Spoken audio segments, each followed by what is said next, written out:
Hello दोस्तों, कैसे हैं आप सब लोग। दोस्तों, आज एक बहुत ही अहम बात मैं आप लोगों को बताना चाहता हूं, जिसका अक्सर आप लोगों को मालूम नहीं होता है। होता क्या है, जब आप दुबई आते हैं और जॉब करने के लिए, तो एक कॉन्ट्रैक्ट साइन होता है। ठीक है, उस कॉन्ट्रैक्ट के अंदर दो चीज़ें होती हैं।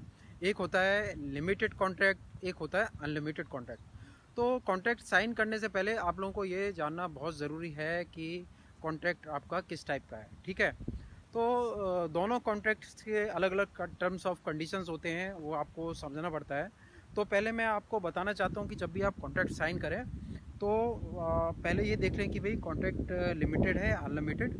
अब लिमिटेड कॉन्ट्रैक्ट का फ़ायदा क्या है और नुकसान क्या है, मैं आपको बताता हूँ। वैसे जो लिमिटेड जो है वीज़ा, उसमें क्या होता है कि एक कॉन्ट्रैक्ट फिक्स कर लिया जाता है कि भाई 2 साल तक आपको कैसे भी करके आपको यहाँ पर जॉब करना है।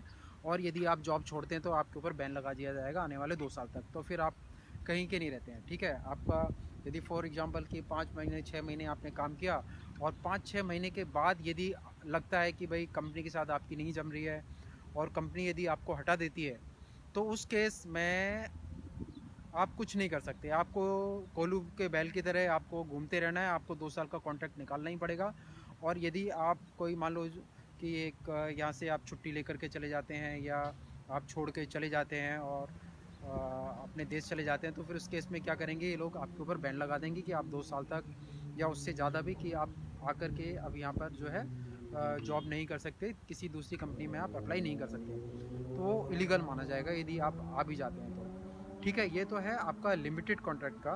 तो लिमिटेड कॉन्ट्रैक्ट यदि है, तो आप कोशिश ये करें, एम्प्लॉयर से बात करें कि आप मुझे अनलिमिटेड जो है कॉन्ट्रैक्ट का वीज़ा आप मुझे दें।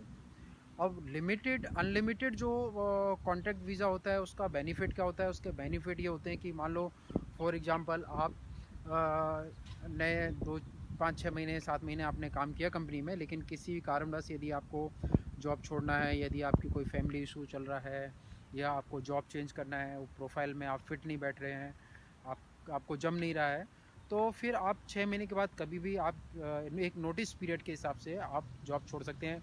उसमें 1 महीने का नोटिस भी हो सकता है, 2 महीने का और 3 महीने का।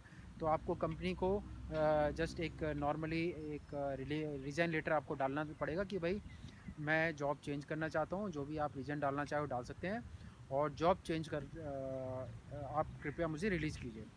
तो उसमें वो लोग कंडीशंस कई बार लगा देते हैं कि भाई यदि उनके कॉन्ट्रैक्ट में ये साइन है कि यदि आप छोड़ करके जाते हैं तो जो वीज़ा में खर्चा है आपको पे करना पड़ेगा। देखिए, वैसे गवर्नमेंट जो है वीज़ा फ्री देती है, कोई भी वीज़ा यहाँ पे जो है वर्क वीज़ा फ्री होता है।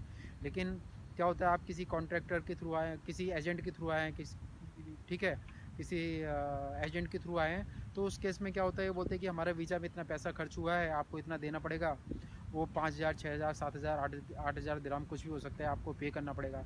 तो फर्स्ट आप उसमें भी जाते हैं, तो बेहतर है कि यदि आप अनलिमिटेड कॉन्ट्रैक्ट का यदि वीज़ा लेते हैं, तो आप कोशिश ये करें कि जो कॉन्ट्रैक्ट आपके साथ साइन हुआ है, जो ऑफ़र लेटर में आपको दिया गया है, उस हिसाब से आप टाइम ऑफ पीरियड आप पूरा करें, अपना अच्छे से आप काम करें, पूरा समय दें।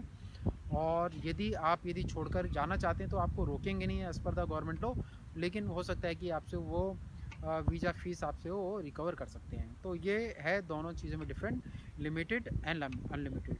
तो दोस्तों, मैं तो यही कहूँगा, देखिए आपको यदि जॉब मिला है तो मैं आपसे यही कहूँगा कि भाई आप जॉब करें, ईमानदारी से करें, एक्सपीरियंस लें, अपना अपना ड्राइविंग लाइसेंस बनवाएं। एक कॉन्ट्रैक्ट पूरा करने के बाद आपकी मार्केट में एक वैल्यू बन जाती है, एक इमेज बन जाती है, तो वो टाइम ऑफ पीरियड पूरा करना ज़रूरी है। ठीक है, तो बेनिफिट और लॉस दोनों ही के अंदर है, अनलिमिटेड या लिमिटेड में। लेकिन हाँ, थोड़ा अनलिमिटेड में आपको एक फ्रीडम होता है। आप आपके ऊपर वो बैन नहीं लगा सकते। ये हो सकता है कि आपसे फ़ीस चार्ज करेंगे छोड़ते समय कि वह वीज़ा में इतना खर्चा आया, टिकट में इतना खर्चा आया, ये आप क्लियर कीजिए। वो जब क्लियर हो जाता है, आप दूसरी कंपनी ज्वाइन कर सकते हैं।